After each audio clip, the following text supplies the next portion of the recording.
আসসালামু আলাইকুম ওয়া রাহমাতুল্লাহি ওয়া বারাকাতুহু। Good morning, happy good morning ডিয়ারসেন। স্বপ্ন আমার সত্যি হবে ইনশাআল্লাহ। আবারও আপনাদের মাঝে নিয়ে আসলাম খুব সুন্দর একটা গল্প। সেটা আমাদের একজন ট্রেনারের গল্প, আমাদের একজন বড় ট্রেনারের গল্প। তো সে ছোট্টবেলায় কী করলো, পড়াশোনা করা শুরু করলো। তার স্বপ্ন ছিল ভালো কিছু করার, প্ল্যান ছিল ভালো কিছু করার।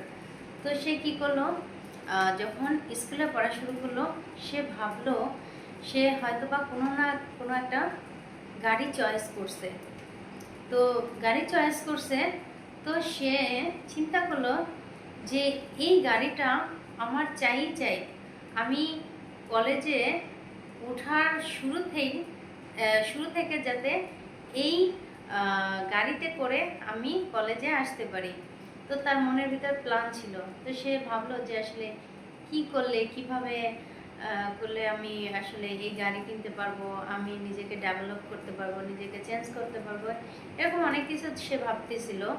তো সে অনেক কিছু ভাবতেছিল, পরে ভাবতে ভাবতে সে এই নেটওয়ার্ক মার্কেটিং সে চিন্তা করলো চাকরি করে তো এটা কখনো পসিবল না এত দ্রুত। আর চাকরি করার তো তার সময়ও নেই। তাহলে সে কিভাবে কি করলে সে এই সিস্টেম থেকে দ্রুত সফল হতে পারবো। তো সে চিন্তা করে কি করলো, সে নেটওয়ার্ক মার্কেটিং বিজনেস শুরু করলো তার একটু একটু করে সময় দিয়ে। তো আলহামদুলিল্লাহ সে তার স্বপ্নগুলো পূরণ করলো এবং কি সে কলেজে ওঠার শুরুতেই সে গাড়ি নিল। তো এর মধ্যে কয়েকজন বন্ধুবান্ধবকে ইনভাইট করলো। তো বন্ধুবান্ধবকে ইনভাইট করার পরে বন্ধুবান্ধব কী করলো, কয়েকটা বন্ধু তাকে না করে দিল। তো সে মনে মনে ভাবলো যে আসলি না, এটা কি কাজ হলো? আমি তো তোর জন্য ভালো কিছুই চাইছিলাম, তুই আসলি না, কিন্তু বোকামি তো তোর হয়েছে। হ্যাঁ, তো যাই হোক, একদিন তুই আফসোস করবি। তো যাই হোক, সেই সেই তার তো স্বপ্ন পূরণ হয়েছে। তো সে গাড়িও নিল। তো তার বাসার ওইখান দিয়ে যাওয়ার সময় একটা চায়ের দোকান পড়ে। সে কি করলো, দেখলো তার বন্ধুটা ওই দোকানের আশেপাশে আড্ডা দিচ্ছিল। সে কি করলো, ধাম করে তার বন্ধুর খুব কাছে গিয়ে গাড়িটাকে ধাক্কা মেরে তার বন্ধুর কাছে যেয়ে থামাইলো। থামানোর পরে বলে কি, আয় এক কাপ চা খেয়ে আসি, এক কাপ কফি খেয়ে আসি, গল্প করি আয়। বলে না, সমস্যা নাই, তুই যা। মানে তার তো লজ্জা, মানে তাকে ইনভাইট করছে, সে যায়নি, কিন্তু সেই আমাদের ওই ট্রেনারটা, বড় ট্রেনারটা তো সে জনপ্রিয়তা পাইছে, বড় ট্রেনার হয়েছে, বিশাল বড় বড় নামি দামি গাড়িতে চড়তেছে। ওর একটু কেমন জানি লাগলো, মানে কি বলে, জ্বালা শুরু হলো। তো বলে না না, সমস্যা নাই, আমি ব্যস্ত আছি, আসলে পরে যাবার এক সময়। তো মানে দেখাইলো যে দেখ, আমি তোকে ইনভাইট করছিলাম, তুই আসিস নাই, কিন্তু আমি কিন্তু ঠিকই কি উপরে উঠে গেছি।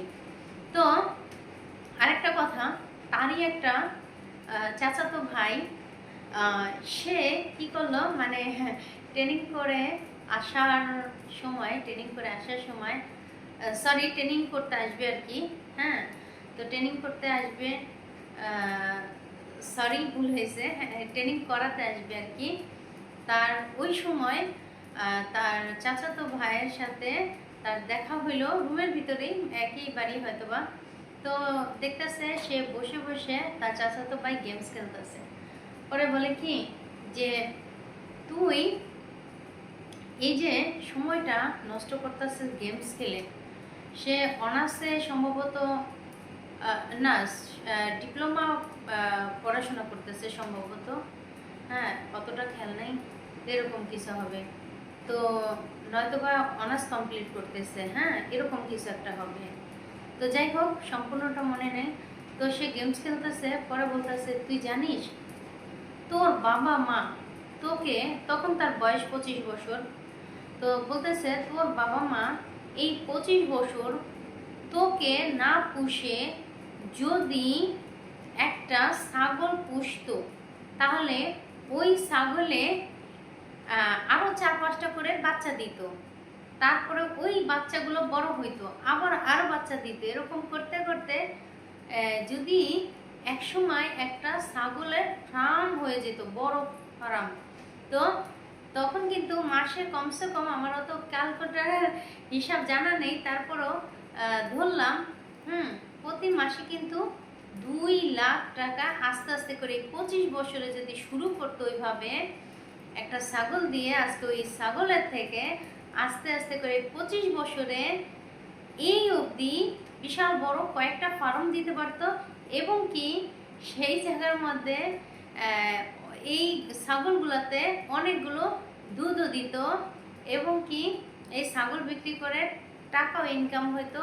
প্রতি মাসে 2 লাখ টাকা করে হলেও কমসে কম ইনকাম হতো। তো তুই কি দেস? বলে আমি তো কিছু দেই না। তো বলে তুই কি দুধ দেস? বলেন না, আমি তো দুধ দেই না। তাহলে তোকে পুষে তোর বাবা মার কি লাভ? বলে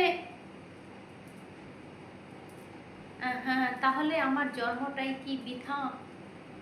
বলে তাহলে তুই বল, আজকে আমি ট্রেনিংয়ে যাচ্ছি, তোকে নিয়ে তোর এই হিস্টোরিটা আমার ট্রেনিং করাতে কাজে লাগবে। হ্যাঁ, তো বলতেছে তাহলে আমি ট্রেনিংয়ে যাবই না।